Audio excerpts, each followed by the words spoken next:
Alexandre Sergueïevitch Pouchkine, La fille du capitaine, chapitre 3, La forteresse. La forteresse de Belogorsk était située à 40 verstes d'Orenbourg. De cette ville, la route longeait les bords escarpés du Yaïk. La rivière n'était pas encore gelée et ses flots couleur de plomb prenaient une teinte noire entre les rives blanchies par la neige. Devant moi s'étendaient les steppes kirghizes. Je me perdais dans mes réflexions, tristes pour la plupart. La vie de garnison ne m'offrait pas beaucoup d'attrait. Je tâchais de me représenter mon chef futur, le capitaine Mironov. Je m'imaginais un vieillard sévère et morose, ne sachant rien en dehors du service et prêt à me mettre aux arrêts pour la moindre vitille. Le crépuscule arrivait, nous allions assez vite. « Y a-t-il loin d'ici à la forteresse ?» demandai-je au cocher. « Mais on la voit d'ici, répondit-il. Je me mis à regarder de tous côtés, m'attendant à voir de hauts bastions, une muraille et un fossé. Mais je ne vis rien qu'un petit village entouré d'une palissade en bois. D'un côté s'élevaient 3 ou 4 tas de foin, à demi recouverts de neige, d'un autre, un moulin à vent penché sur le côté et dont les ailes faites de grosses écorces de tilleul pendaient paresseusement. « Où donc est la forteresse ?» demandai-je étonné. « Mais la voilà, repartit le cocher en me montrant le village où nous venions de pénétrer. J'aperçus près de la porte un vieux canon en fer. Les rues étaient étroites et tortueuses. Presque toutes les isbas étaient couvertes de chaume. J'ordonnai qu'on me menait chez le commandant et presque aussitôt ma kibitka s'arrêta devant une maison en bois, bâtie sur une éminence près de l'église qui était en bois également. Personne ne vint à ma rencontre. Du perron, j'entrai dans l'antichambre. Un vieil invalide, assis sur une table, était occupé à coudre une pièce bleue au coude d'un uniforme vert. Je lui dis de m'annoncer. « Entre, mon petit père, me dit l'invalide. Les nôtres sont à la maison. » Je pénétrai dans une chambre très propre, arrangée à la vieille mode. Dans un coin était dressée une armoire avec de la vaisselle.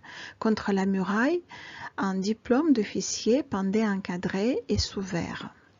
Autour du cadre étaient rangés des tableaux d'écorce qui représentaient la prise de Kustrin et de Tchakov, le choix de la fiancée et l'enterrement du chat par les souris. Près de la fenêtre se tenait assise une vieille femme amantelée, la tête enveloppée d'un mouchoir. Elle était occupée à dévider du fil qui tenait sur ses mains écartées un petit vieillard borgne en habit d'officier. « Que désirez-vous, mon petit père ?» me dit-elle sans interrompre son occupation. Je répondis que j'étais venue pour entrer au service et que d'après la règle, j'accourais me présenter à monsieur le capitaine. En disant cela, je me tournai vers le petit vieillard borgne que j'avais pris pour le commandant. Mais la bonne dame interrompit le discours que j'avais préparé à l'avance. « Ivan Kuzmich n'est pas à la maison, dit-elle. Il est allé en visite chez le père Garazim. »« Mais c'est la même chose, je suis sa femme. Veuillez nous aimer et nous avoir en grâce.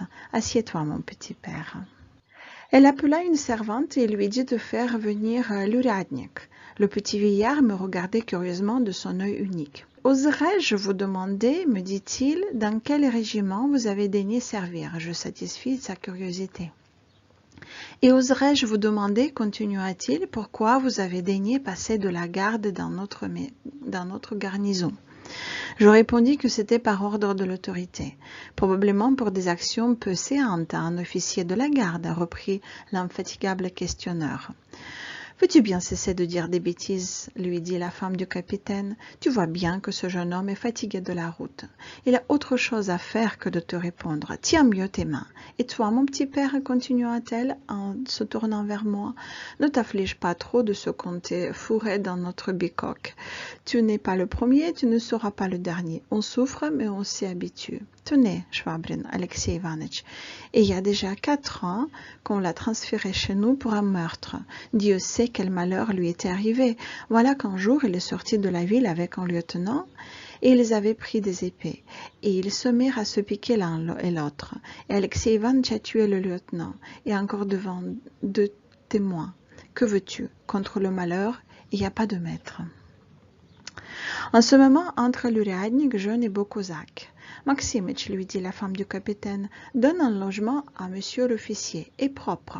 J'obéis, Vassilissa Yegorovna, répondit l'uriadnik. Ne faut-il pas mettre sa seigneurie chez Ivan Polijaev? Tu radotes, Maximitch, répliqua la commandante. Polijaev est déjà logé très à l'étroit. Et puis, c'est mon compère. Et puis, il n'oublie pas que nous sommes ses chefs. Conduit, monsieur l'officier, comment est votre nom, mon petit père? Piotr Andreevitch. Conduit Piotr Andreevitch chez Simon Kouzov. Le coquin a laissé entrer son cheval dans mon potager. Est-ce que tout est en ordre, Maximitch? Grâce à Dieu, tout est tranquille, répondit le cosaque. Il n'y a que le caporal Prokhorov qui s'est battu au bain avec la femme Ustina Pigulina pour un seau d'eau chaude. Ivan Ignatitch, dit la femme du capitaine au petit vieillard borgne, juge entre Prokhorov et Ustina qu'il est fautif et punit tous les deux. C'est bon, Maximitch, va-t'en avec Dieu. Piotr Andreevitch, Maximitch vous conduira à votre logement. Je pris congé, l'uriadnik me conduisit à une isba qui se trouvait sur le bord escarpé de la rivière, tout au bout de la forteresse. La moitié de l'isba était occupée par la famille de Simeon Kouzov, l'autre me fut abandonnée. Cette moitié se composa d'une chambre assez propre, coupée en deux par une cloison. Savélich commença à s'y installer et moi je regardais par l'étroite fenêtre. Je voyais devant moi s'étendre une steppe nue et triste. Sur le côté s'élevaient les cabanes. Quelques poules erraient dans la rue, une vieille femme debout sur le perron et tenant une auge à la main appelait les cochons qui lui répondaient par un grognement amical. Et voilà, dans quelle contrée j'étais condamnée à passer ma jeunesse. Une tristesse amère me saisit. Je quittai la fenêtre et me couchai sans souper, malgré les exhortations de Savélich, qui ne cessait de répéter avec angoisse « Ô Seigneur Dieu, il ne daigne rien manger, que dirait ma maîtresse si l'enfant allait tomber malade ?» Le lendemain, à peine avais-je commencé de m'habiller que la porte de ma chambre s'ouvrit. Il entra un jeune officier de petite taille, de très peu régulier, mais dont la figure basanée avait une vivacité remarquable. « Pardonnez-moi, me dit-il en français, si je viens ainsi sans cérémonie faire votre connaissance. J'ai appris hier votre arrivée et le désir de voir enfin une figure humaine s'est tellement emparé de moi que je n'ai pu y résister plus longtemps.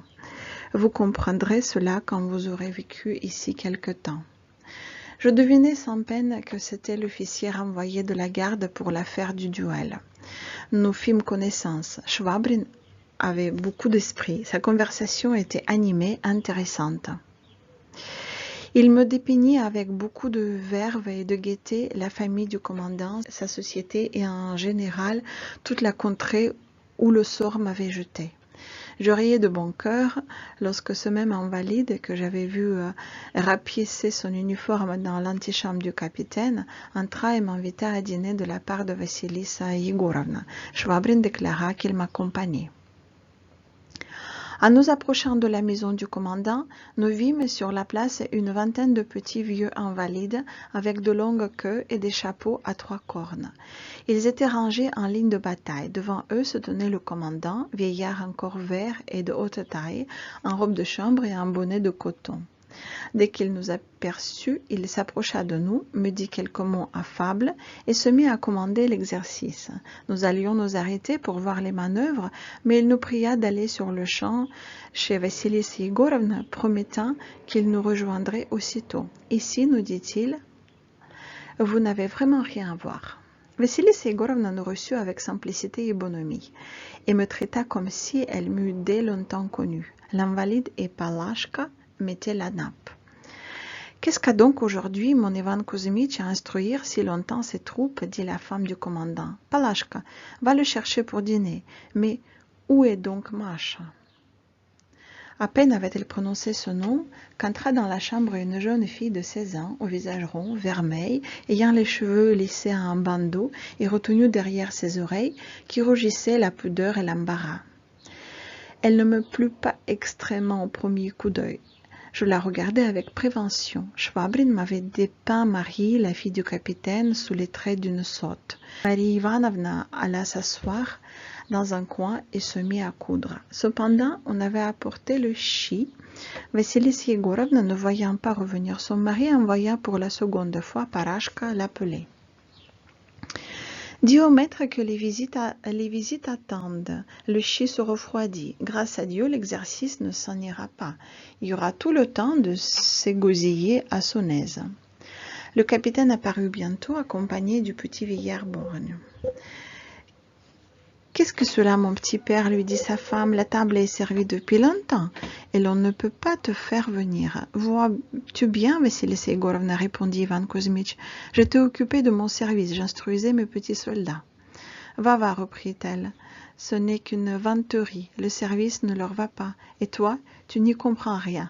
Tu aurais dû rester à la maison à prier le bon Dieu. Ça t'irait bien mieux.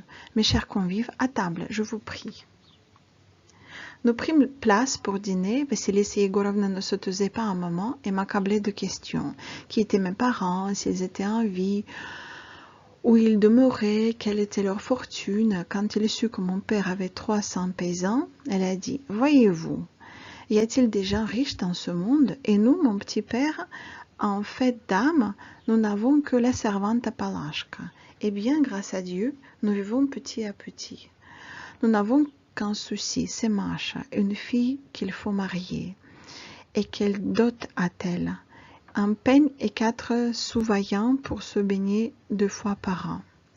Pourvu qu'elle trouve quelque brave homme, sinon la voilà éternellement fille. » Je jetai un coup d'œil sur Marie Ivanovna. Elle était devenue toute rouge et des larmes roulèrent jusque sur son assiette. J'eus pitié d'elle, je m'empressai de changer de conversation. « J'ai ouï dire, m'écriai-je avec assez d'à-propos, que les Bashkirs ont l'intention d'attaquer votre forteresse. »« Qui t'a dit cela, mon petit père ?» reprit Ivan Kozmitch. « Je l'ai entendu dire à Orenbourg, répondis-je. »« Folie que tout cela, dit le commandant.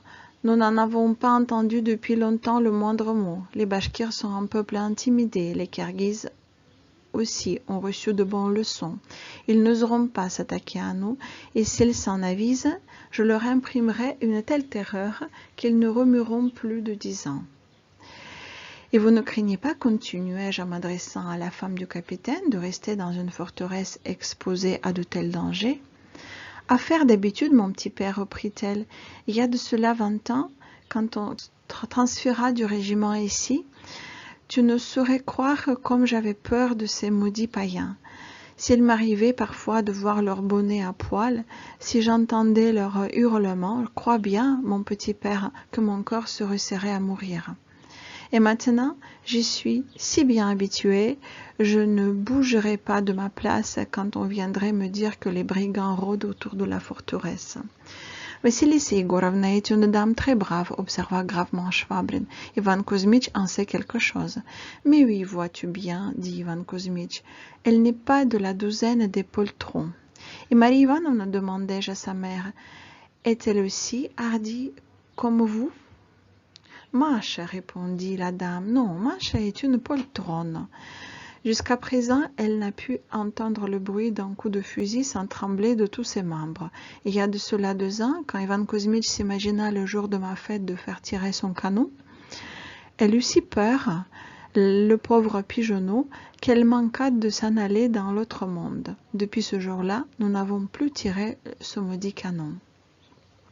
Nous nous levâmes de table, le capitaine et sa femme allèrent dormir la sieste, et j'allai chez Schwabrin, où nous passâmes ensemble la soirée.